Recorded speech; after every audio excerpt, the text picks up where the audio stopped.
Welcome to the Two Disabled Dudes podcast.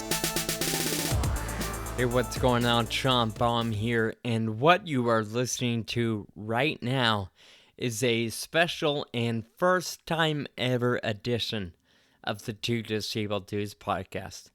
Recently, in episode 114, Kyle and I discussed a conversation that took place between him and Debora. Although a completely made-up name, the interaction was real. After 114 aired, we got a lot of feedback and responses from listeners just like you that inspired the idea of going live, in a sense, and opening up our phone lines to other listeners for them to call in and give us their feedback and their responses to episode 114. This recording here captures that dialogue. The reason why this one is somewhat unique and special, it is completely unedited, and it features different listeners who were willing to come on the line and carry on the conversation with us.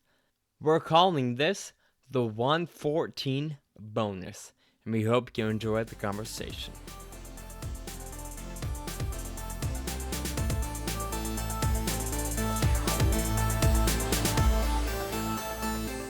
Go. All right. We are excited about this because it's the first time we've ever done it. We released episode 114 a couple weeks ago or last week, and we've actually got a lot of really good feedback and input. It just all walks of life, right? Different opinions about Debora and whoever else. So what we want to do, or the idea was to bring on some people that listened and maybe agree or disagree or have a different way of thinking about the way people approach one another, whether it's related to disease or not. So right now we've got joining us Effie Parks from the podcast Once Upon a Gene, and then a dear friend of ours, Leona, from Colorado.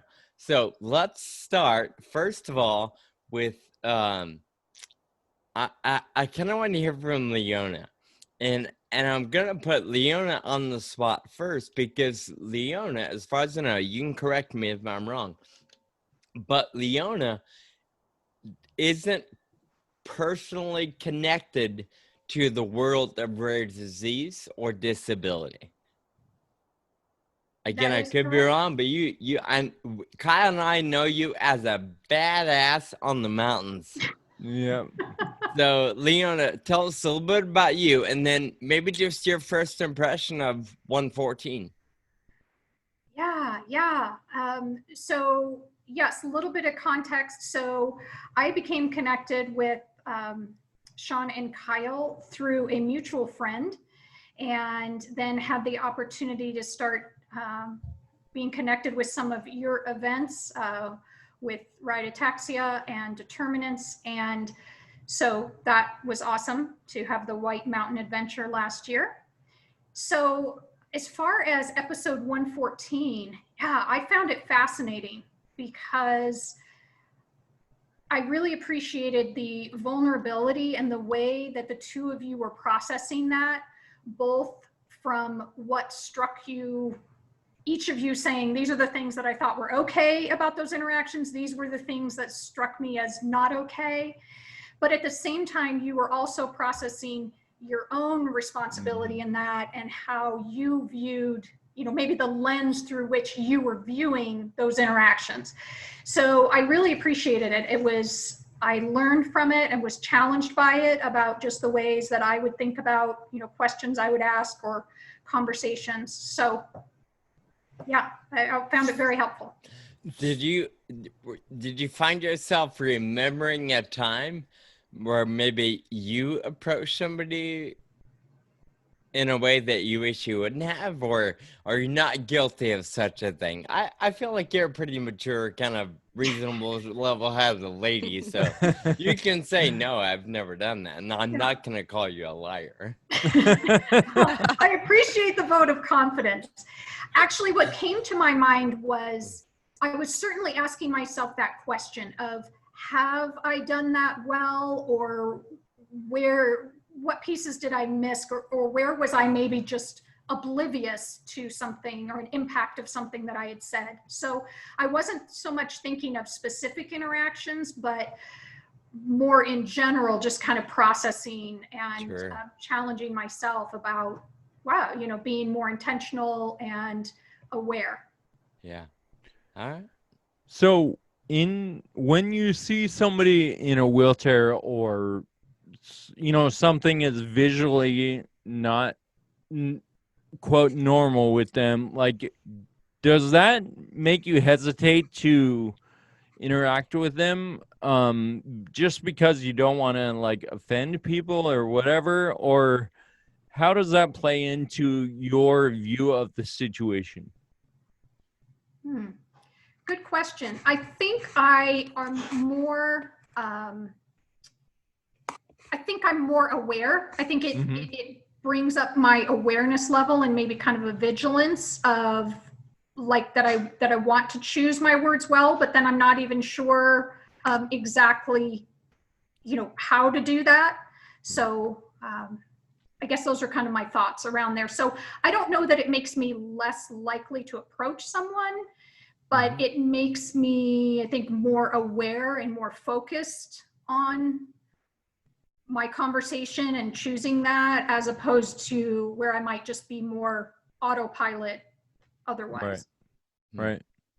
That's good.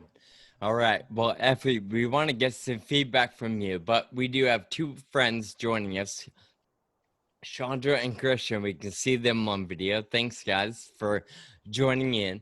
Just for your sake and reference, what we just getting started here. You guys are free to jump in and respond to one another or do whatever you want. We are going to keep you on mute until you're ready to start talking, so you can either just jump in or unmute yourself and start yelling, whatever makes sense to you. We just got a little bit of input from our friend Leona, who listened to 114.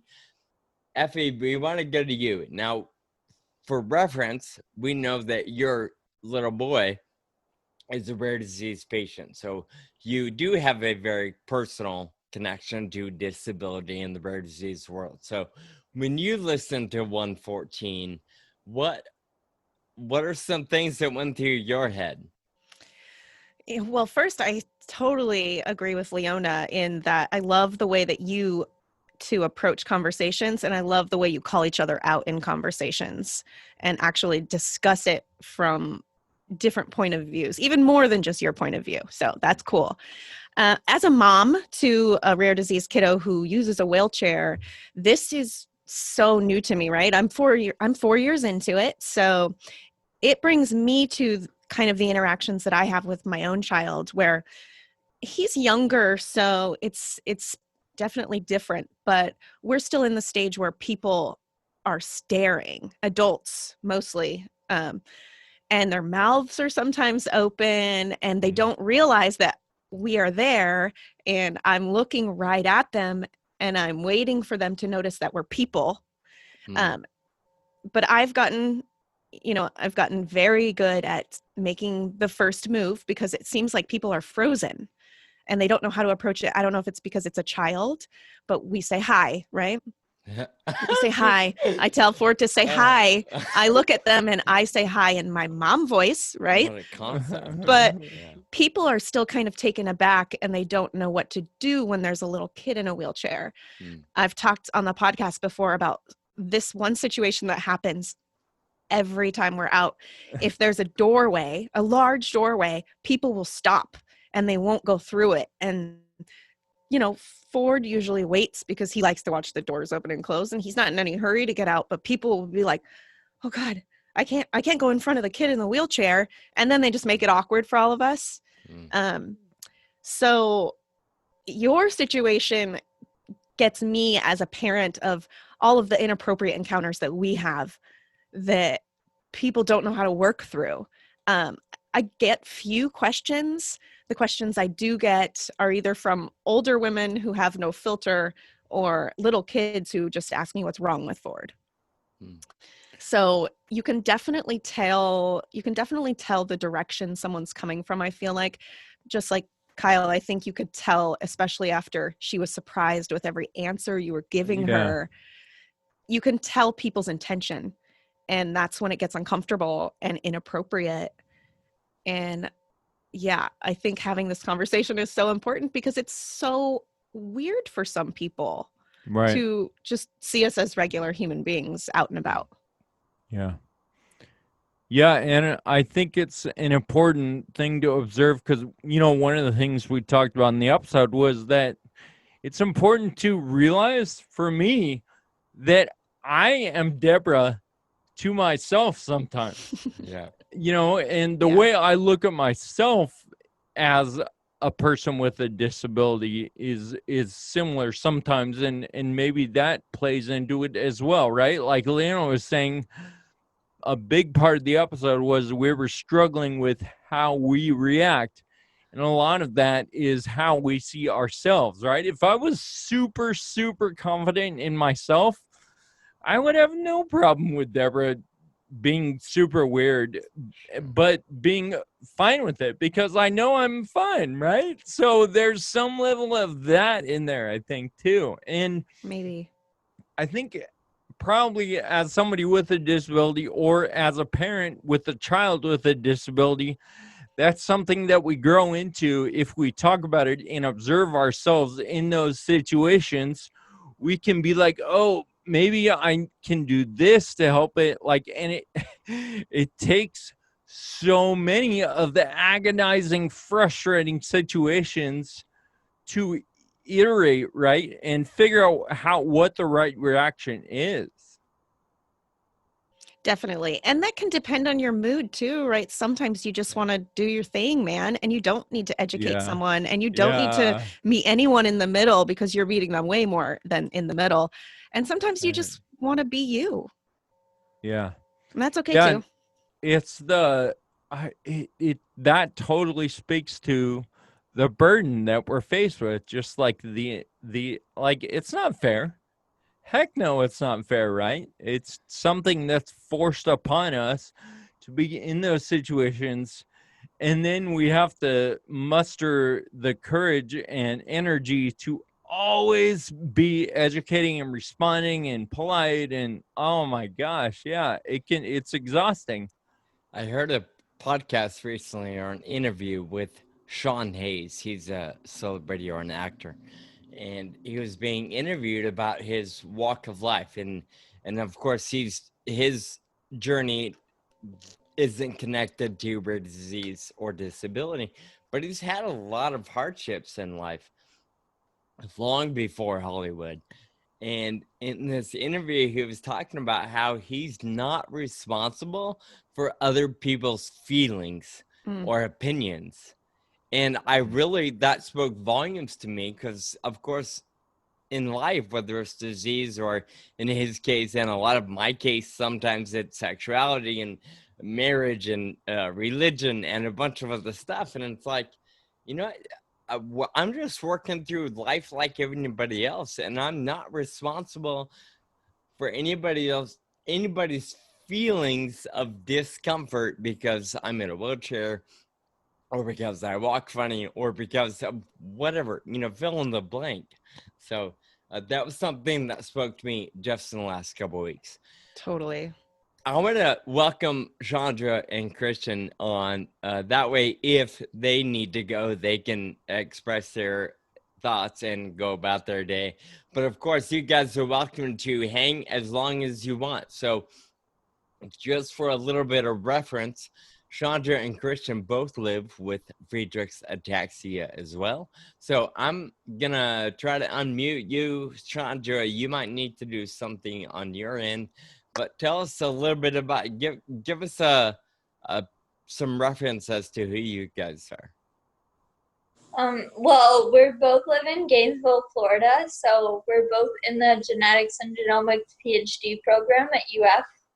So you're not like you're not very smart, and you don't work very hard either, right?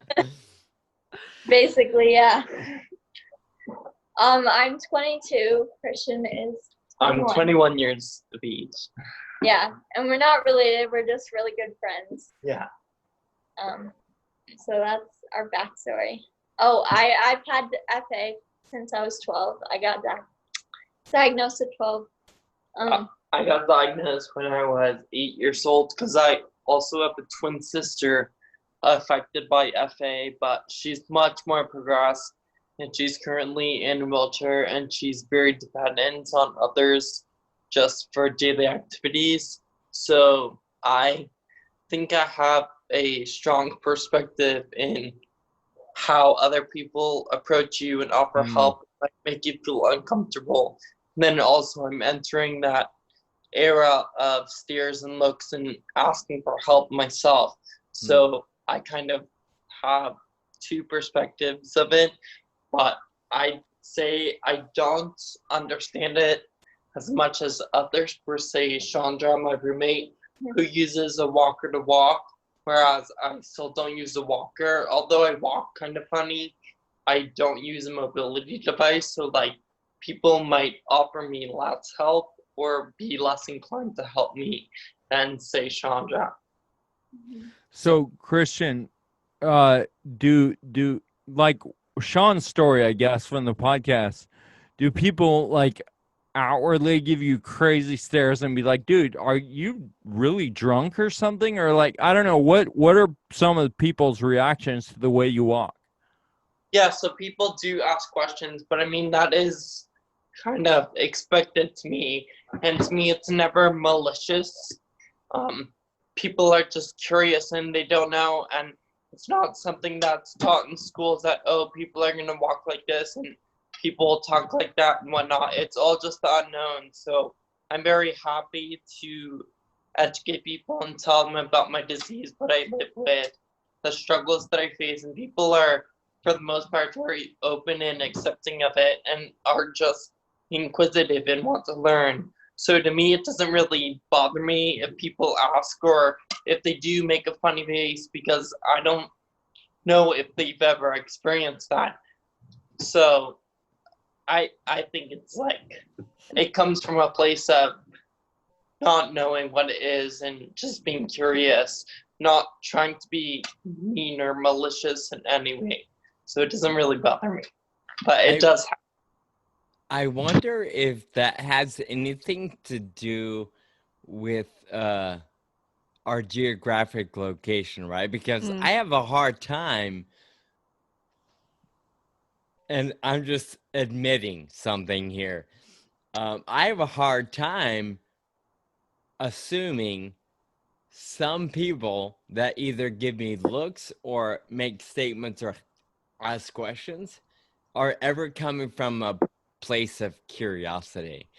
And maybe that's just been a mistake on my part, because, you know, I love how Christian says he believes that nobody's malicious. They're just coming from a place of unknown. And sure, I've had a couple of those where you can kind of tell they're like, why, what's going on? But I feel like most people are like, oh my God, what's wrong? You know, it's very like malicious. You know, they're not concerned. They're more offended in a way. In fact, I remember, I don't know if we talked about it on the podcast, but 2 years ago, was at a gas station. I got out of my car, kind of fumbled around a little bit, putting gas in my car. And once I get the gas flowing, I just lean up against my car and I'm waiting. And at the island next door, this lady yells out, "You're not driving, are you?" And I looked and I'm like, "What? You're not going to drive, are you?" I'm like, "Yeah, why wouldn't I?" "Well, you're drunk and my grandkids are on these roads." And she was very angry and concerned. And it wasn't a matter of, "Are you okay? Do you need me to call you a ride? Should you not drive?" But it was more of a, I was way out of line, and I shouldn't be getting gas. So I feel like that's been my experience, where most people are just mad at me for being wrong. So I love hearing you say it that way, Christian, because I almost never assume people are coming from a place of curiosity. So has happened a couple times where people will say like, "Oh, you're acting this way and that way," and I'm like, "No, actually, I have a neuromuscular disorder, blah blah," and I go on about it, and that kind of humbles them, and they're like, "Oh, I'm so ignorant. Like, what am I talking about?" Because again, it circles back to like people are not exposed to people like me or you or people with disabilities, so although they might be making assumptions, that's really what most people do in most cases. Like, even when you're looking at something, your brain starts making assumptions. So, like, there's one optical illusion, so to speak, and it is a box. And then it casts a shadow on the box, and the box has a shadow. But if you actually pull the two pieces apart, the box and its shadow, both pieces are the actual same color, but our brain makes it that it sees something, and so it definitively thinks that, but it's not true. So I think it's more of like perspective. People don't really know what it is. They haven't been exposed. And so like if they are still rude after I tell them about it, that would come to a shock to me, because that's honestly never been the case. Sure. And to me, I've always just like been happy and ready to explain, because having my sister who is in a wheelchair very, very depressed, I've seen this happen all throughout my life since I was 8 years old. And I've seen like how people respond to it like as the disease progresses. And honestly, in my opinion, it never comes from a place of malicious thoughts. Like even the grandma who was accusing you of drinking and driving, she didn't know any better. So although it comes from a place of ignorance, ignorance is not the same as being malicious. Yeah, you're right. Not attacking you, she's attacking what she thinks you're doing, which might not be true at all, but again, it's just an assumption. And if you don't have to confront her about it or anything, but to me at least, I understand if people make these assumptions, and although it might be rude, like it is just like what is done naturally, so to speak. Yeah. I don't know. I really let it bother me. No, I love it. And I will say that, in those moments where I have been able to remain calm and explain FA or neuromuscular or the progression of what I'm up against, I've never had anybody continue their rant. Everybody has kind of, I had no, I love that. And I think you're right there, where people realize their thinking was just ill-informed or uneducated, not malicious. Yeah, I think it's important to always live like, understanding that people are doing the best that they can. I think that's a really important walk to take. And I also think that you do have a really interesting perspective, Christian, of having a sister who's even more progressed than you, where it's probably given you a lot more grace than maybe one person who's been walking around taking a beating. I think that you've seen the beauty from another angle in your own home that has probably elevated the way that you handle situations like that. Definitely. I don't know. Maybe. Yeah, maybe. I like that observation. Yeah. Shandra, tell us a little bit about your perspective. I know, of course, like Christian said, you use a walker every now and then or pretty regularly. I know that you've traveled a little bit. We first met in DC. What are some experiences you have, and what's your perception of the way the general public approaches somebody with disability? Yeah, so my perspective kind of relates more to Kyle, and I think that's because I use a mobility aid. So I use a walker outside the house full time. Like whatever I'm doing, going to school, going to work, whatever, I use a walker. And I get stairs a lot, which I'm okay with, but it bothers me more, like people offer me help and I'm fine with that, but it bothers me when someone doesn't take no for an answer. Like I'll tell them, oh, I don't need help. And they're like, no, let me help you. You look like you need help. I don't like that because it's kind of like what Kyle was saying about his story under the tree, where the person didn't have or had low expectations just because he's disabled. I feel like I have that scenario a lot. So if I'm doing something like putting my walker in my car, for example, and I accidentally make eye contact with a stranger, that same person is gonna walk over and be like, do you need help? And then if I'm like, no, I literally do this every day, they're like, no, it's okay, let me help you. I'm like, please let me do it. I need to. And it's worse now with COVID. I'm like, please get away from me. Don't touch. Yeah, no, I was when I was on my feet. I'm not on my feet pretty much at all anymore, but I used to drive a pickup truck, and I would put my wheelchair in the back of the bed of the truck, and then like stumble around at the front and drive away. And same thing, like people would always offer help, and at some point I was just like, fine, you can help me, because I don't need this like weighing on me, right? Like, I don't know, because it always was an argument. Like, no, I don't need help. No, but let me. It was the same thing that you, See, as a mom, if someone comes up to me and they're like, can I help you put that wheelchair in the trunk? I'm like, yes, please. Put it in the car. Thank you. But I'm not the disabled person, going through my day.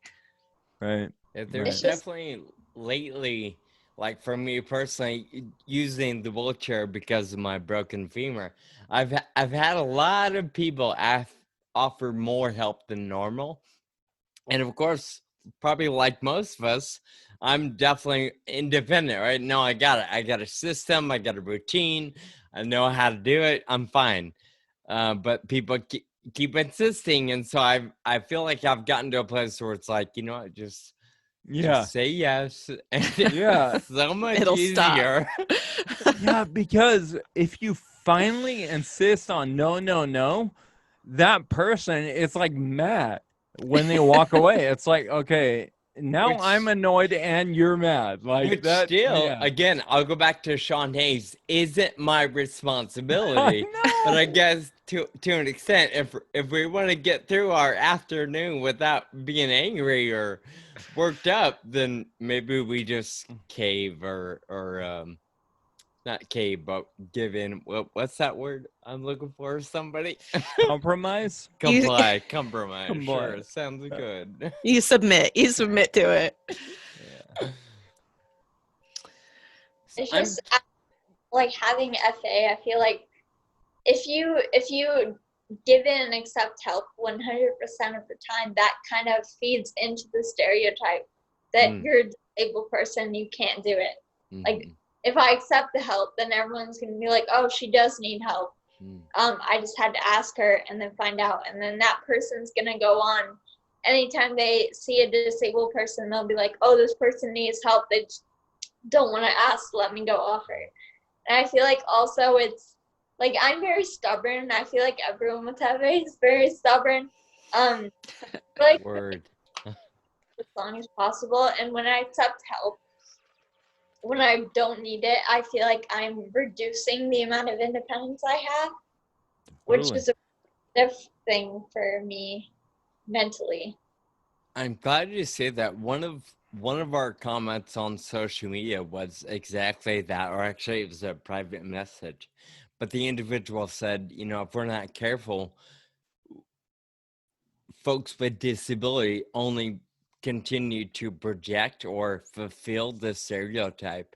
So at some point, in a where she said something to the effect of, that's us taking advantage of the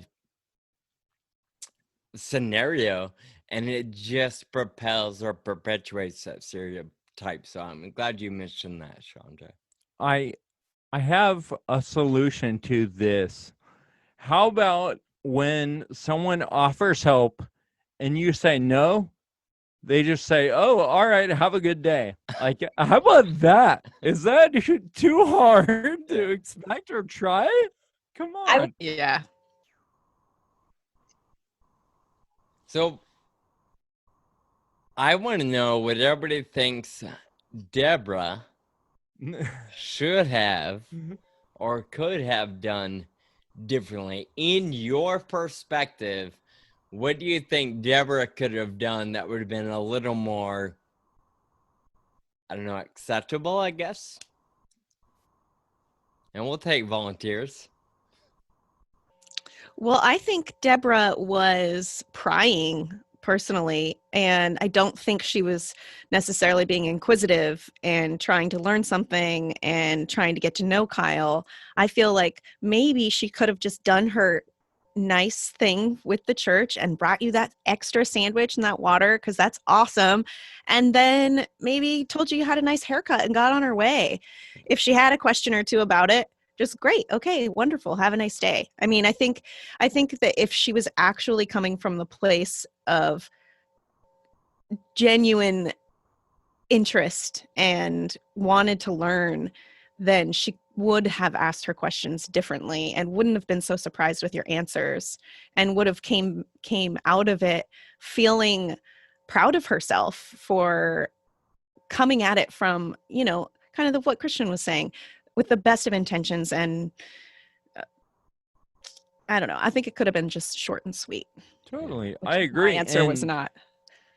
no, and I think that can be nuanced, right? Like, doing it is a little bit nuanced, but it is so obvious people's intentions. Like, she probably would have to be conscious about it, but in her unconsciousness, it just goes way way off the edge, right? And so maybe it's easy for it to go that way and not as easy to like bring it back. I don't know. Yeah, maybe that doesn't make sense. No, it does. No, it didn't. She's totally unaware of herself, is what you're saying. And I think a lot of people are unaware of themselves. Yeah, exactly. No, I agree. It even goes back to a little bit of what Christian said, right? People just, you only know what you know.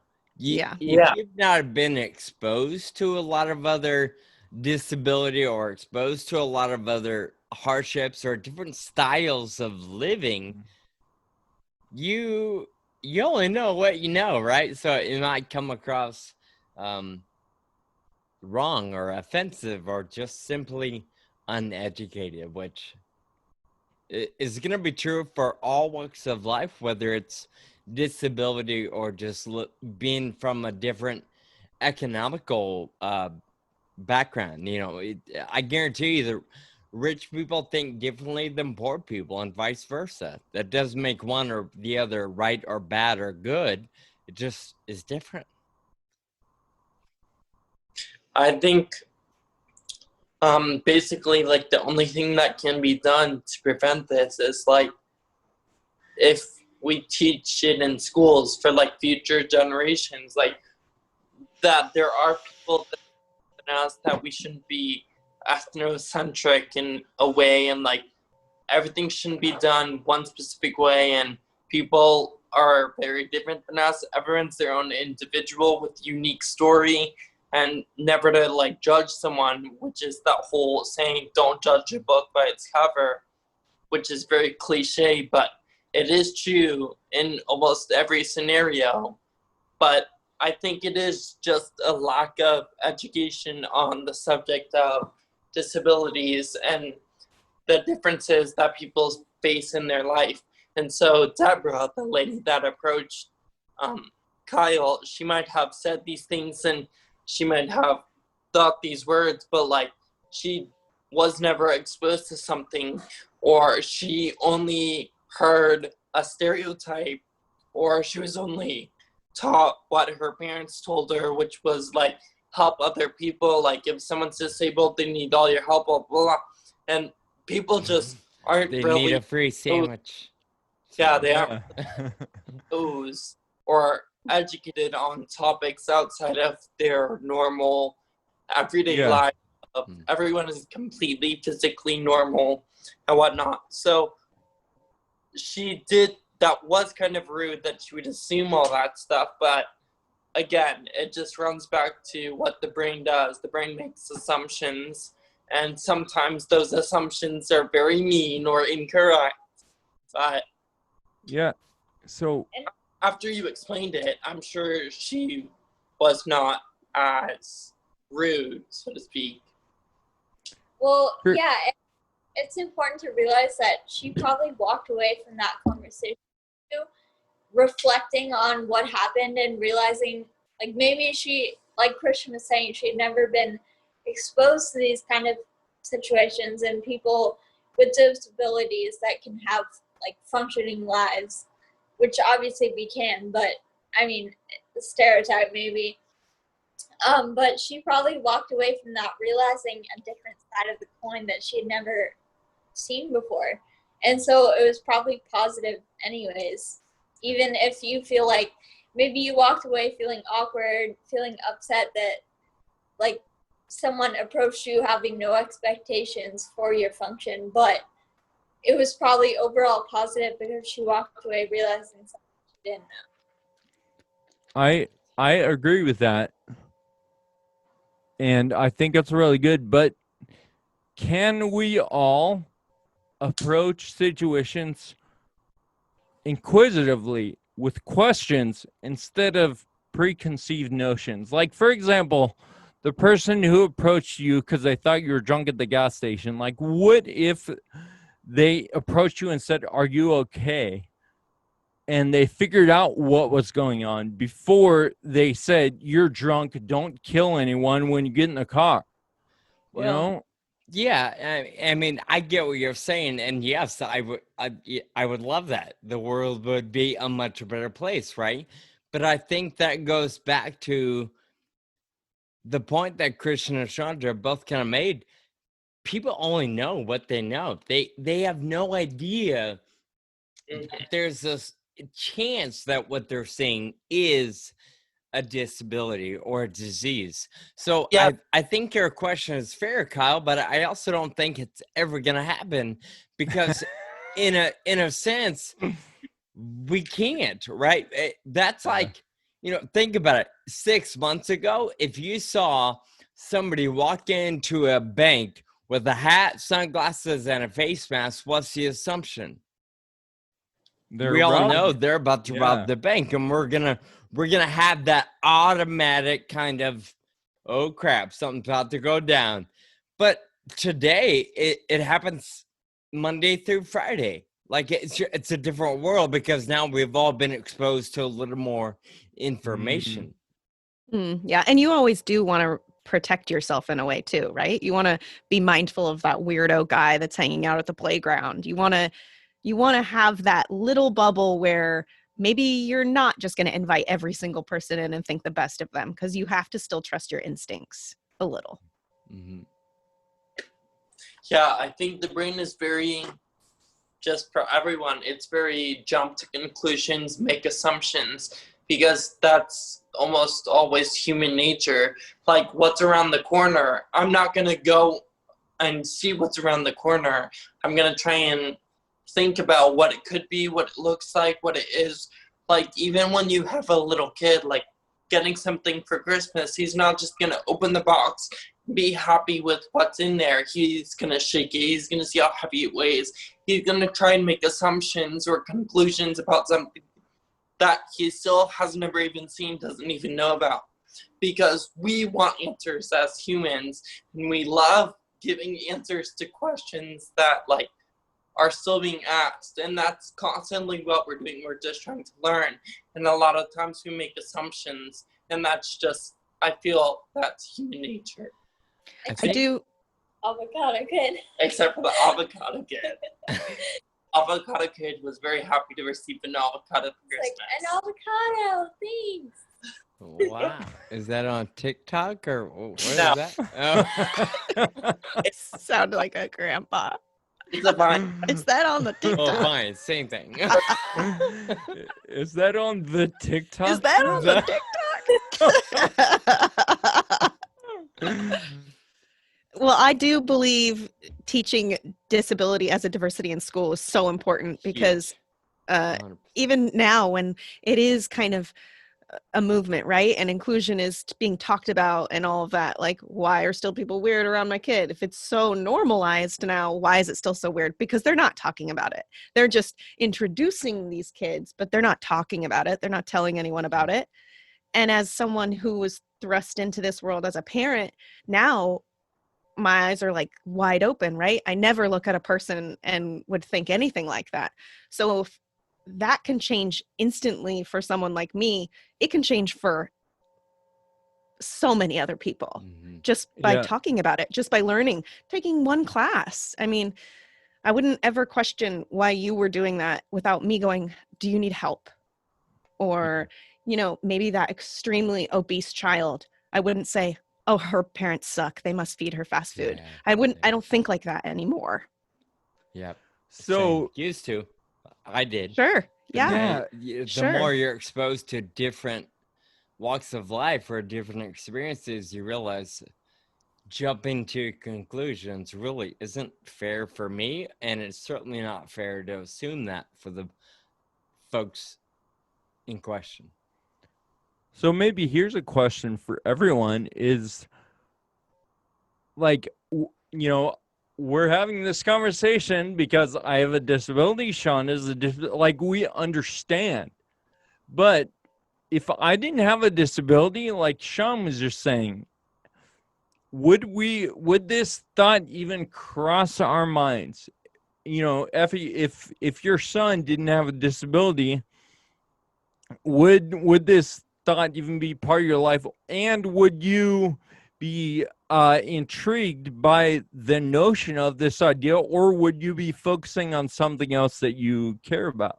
You know, honestly, I believe I was raised differently than Debora, and I would be way more mindful in how I would approach someone, and I would have read your energy and would have had more manners with my responses, period, before my kid. But would I care about this as much? Maybe if my kid is going to school and he has a friend in a wheelchair or using an AAC device, maybe. One of my close friends has a daughter with Pfeiffer's, so I was already kind of dipping my toe in it right before Ford. She was my neighbor. She was the first person I ever met, like personally, that was going to be in my life who was disabled, who had a rare disease. So maybe. I don't know if I would have helped be on a crusade unless I was asked. But I don't know if I answered your question. Yeah, for sure. That's why I feel like it's unfortunate that the burden of education is placed on us as disabled people and disabled people's caregivers or friends. But if we don't do the education, no one's going to do it. And so, like, we have to. Yeah. That's my opinion. Yeah. So with that in mind, that's the one thing when I think of that quote I shared from Sean Hayes, I'm not responsible for other people's feelings. I do think there is a certain level of responsibility that I have, and that we all probably have at some degree, to help educate the world or educate the community around us. You see, to me, in my opinion, you're not at all responsible for that.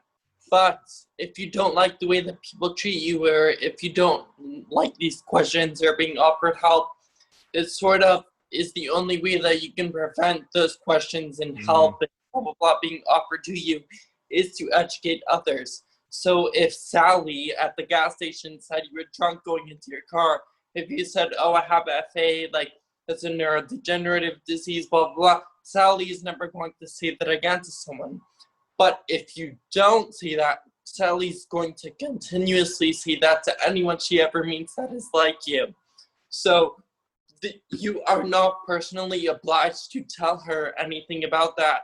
But in order to see a change in the way that people react to situations, you can enlighten them and give them information. Because, information is power, and you want to be the change that you see in the world, right? Yeah. So it's basically a call to action, but you're not responsible to take that action because it is a choice that you make.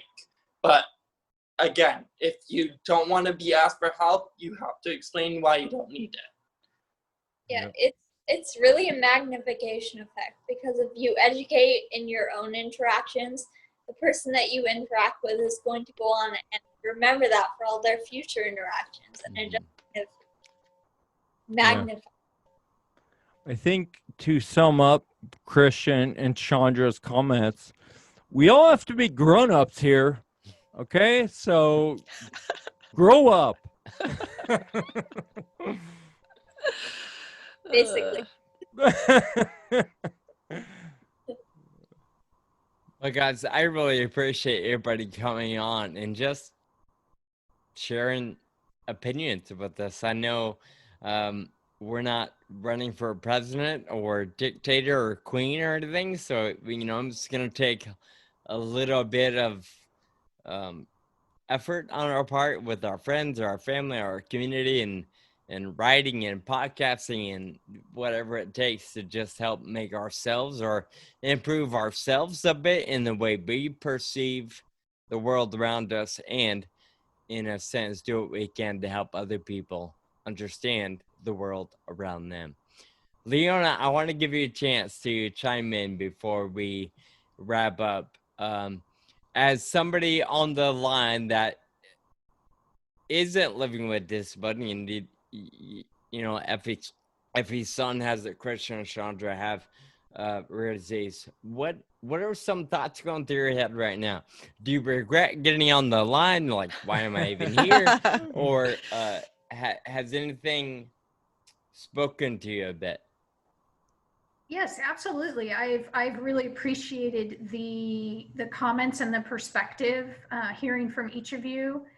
I think the thing that I'm sitting with right now, or my takeaway from this, is referencing back, Kyle, earlier on, you talked about how, when Debora approached you, and that I think you said something about, it even being kind of so unconscious that what she was expecting, what her expectations were for you because she saw you in a wheelchair.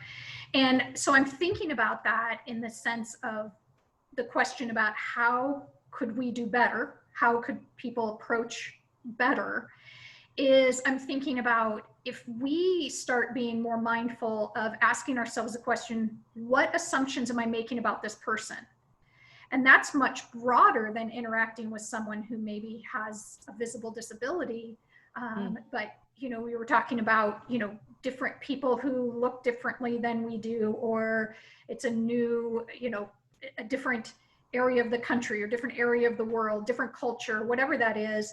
But those interactions, and if we're saying, because we are, as Christian said, we're human nature is that we make assumptions. And so I think if we can move that from the subconscious to the conscious, if I think, what assumptions am I making about this person, and ask myself that question before I approach them and interact with them, hopefully I'm going to be more careful in my questions and my words and my conversation with them to not let those assumptions drive the conversation.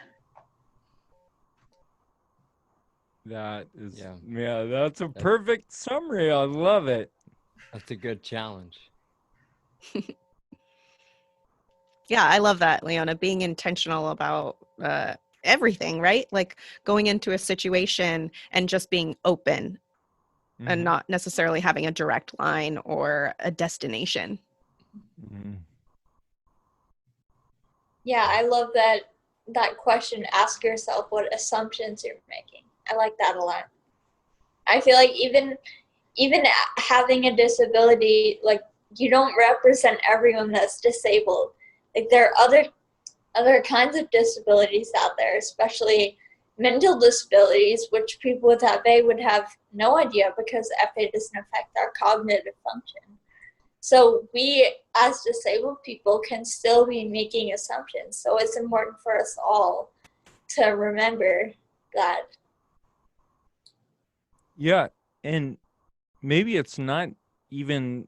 I mean, we call it a disability, but it's a difference, right? And there are physical differences, there are mental differences, there are cultural, economic, there are every kind of difference, right? And those are all things we need to be conscious of, maybe, and less unconscious of. Yeah, definitely, I agree. I do judge people who don't like French fries still. Really, truly. That's weird. Wow, I've never heard of that. Someone who doesn't like French fries? And nobody in Seattle eats a carb, so I'm like alone here. Wow. Carbs are my life. Yes. No, I think they're probably all just like closet French fries eaters. They just don't tell anyone. Totally. Totally. Well, I'm thinking of a quote, and I'm not quoting word for word, but I'm thinking about something Bill Nye says, and it's something to the effect of, everybody knows something you don't know. And the whole idea and the challenge is to go into any interaction, conversation, whatever it may be, with a certain level of openness, because when you realize you might learn something here, you're a little more gracious, not only with each other, but with yourself. And you're a little more open to expand your horizon, your experiences, your own thinking. So I love that all of us have kind of spoken to this particular topic today.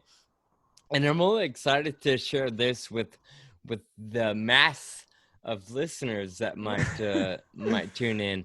And I really appreciate you guys all just coming on and figuring it out as we went. I really enjoyed this. Awesome. Thank you. Thank you. Yeah, it was a great conversation. Thank you for inviting us. Yeah, thank you so much.